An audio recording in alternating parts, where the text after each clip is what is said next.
Lila had always lived quietly, so quietly, in fact, that most people never even heard her enter a room. She was the kind of girl who apologized when others bumped into her, the kind of student who sat in the back of the nursing lab doing excellent work but praying no one would notice.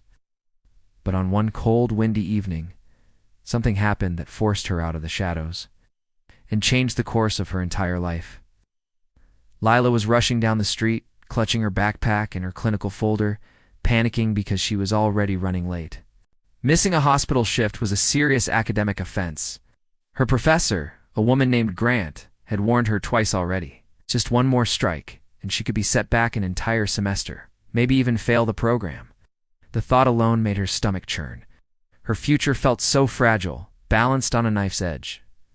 But then she saw him. A man in his late 50s, dressed in worn work clothes, was leaning against a bus stop pole.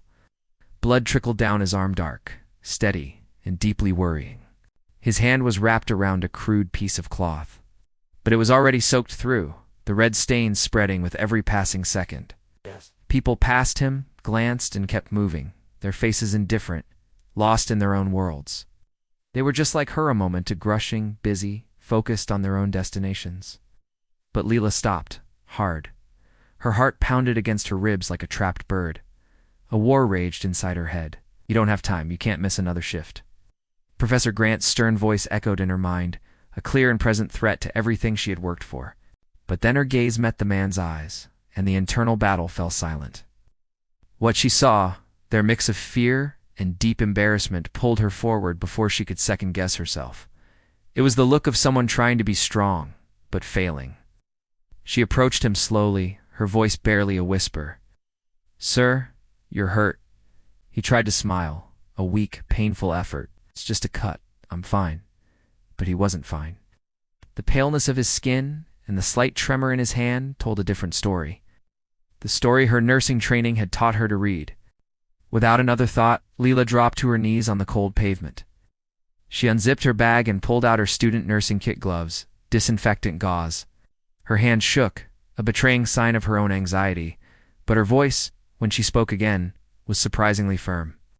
"Please, let me help you." The man hesitated, his pride warring with the pain. He looked at her, then at the growing stain on his arm, and finally gave a small, defeated nod. While the wind whipped around them, pulling at her hair and chilling her to the bone, Lila carefully cleaned his wound. It was deeper than he had realized, and littered with small bits of debris. It needed stitches, but with pressure and a proper bandage, she could at least stop the bleeding and prevent infection. The man winced as the antiseptic stung, but stayed remarkably still. "You're good at this?" he murmured, his voice raspy. She blushed, her focus never leaving his arm. I'm trying." By the time she finished wrapping the wound tightly with clean gauze, the streetlights had flickered on, casting long, lonely shadows on the sidewalk. Her shift had started 20 minutes ago. She was officially absent. Again, the weight of that reality settled heavily in her gut. She had failed. No. The man looked at her with grateful, tired eyes. "Thank you, miss. I didn't expect an angel to stop today." Lila shook her head shyly, packing her kit away. I'm not an angel. Just a nursing student." He extended a rough, calloused hand, stained with grease and time. "My name's Thomas." She took his hand. She never asked what had happened to his arm. She never asked why he looked so exhausted, or why his eyes held a quiet heartbreak that seemed to go far beyond the physical injury. She just wished him well and hurried away, her heart sinking with every step she took toward a future that now seemed impossibly bleak. That night, she couldn't sleep. The image of Professor Grant's disappointed face played on a loop in her mind. Tomorrow, she would have to face her hand, likely the consequences that could derail her entire career before it even began. But beneath the fear, a strange, quiet peace warmed her chest. Helping Thomas had felt right. It was the first time she had truly acted like a nurse, not just a student going through the motions. The next morning, Lila walked into the hospital with her head down, bracing for the inevitable reprimand. But something was off. The air was charged with an unusual energy. The staff were whispering in hushed tones. Nurses moved with a quick, nervous purpose. Even the usually stone-faced charge nurse seemed jittery. Before she could even reach her locker, Professor Grant spotted her and marched straight toward her, her expression unreadable. Lila Bennett. It's my office. Now, Lila swallowed hard, her throat suddenly dry. This was it. She followed her professor down the sterile hallway, each step feeling heavier than the last. But when they entered the small office, she found someone else waiting for her. Tall man in a perfectly tailored suit, with the same kind tired eyes as Thomas. She froze in the doorway. He stood and extended his hand, his smile gentle. You must be the young woman who helped my father yesterday. Lila blinked, utterly confused. Father. The man in the suit nodded. I'm Ethan Hartwell, CEO of Hartwell Industries. Lila's breath caught in her throat. Hartwell Industries. Oh. The largest healthcare equipment supplier in the state. She had seen their logo on everything from advanced monitoring systems to simple force stands in nearly every hospital ward. It was a name synonymous with modern medicine. Professor Grant folded her arms, looking just as confused as Lila felt. Mr. Hartwell asked specifically to meet you. Ethan's voice softened. My father told me everything.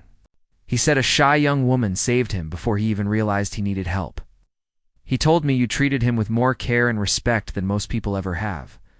Lila glanced down at her worn sneakers, her face hot with a mixture of embarrassment and disbelief. He was bleeding. Couldn't walk past him. That's exactly why I'm here. Ethan reached into his jacket and placed a crisp white envelope on the desk.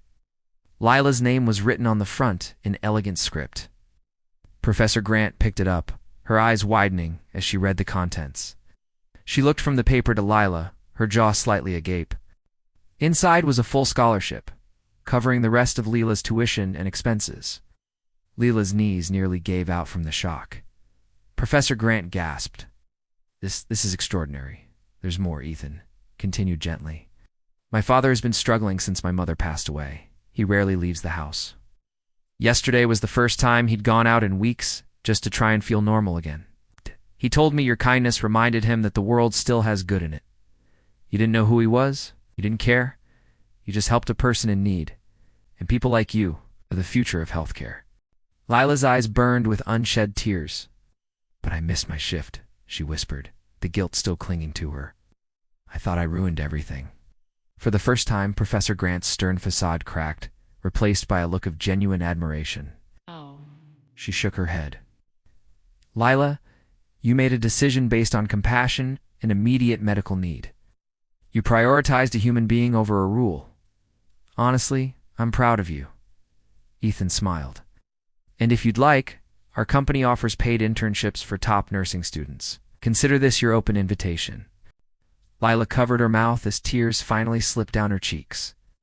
Her whole world, which had always felt so small, so quiet, so full of fear, felt like it had just cracked wide open, letting in a blinding light.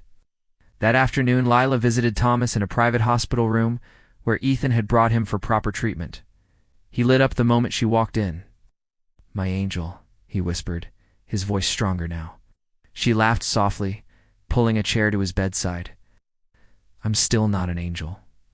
Thomas squeezed her hand, his grip surprisingly firm. Then you're the closest thing to it I've ever seen.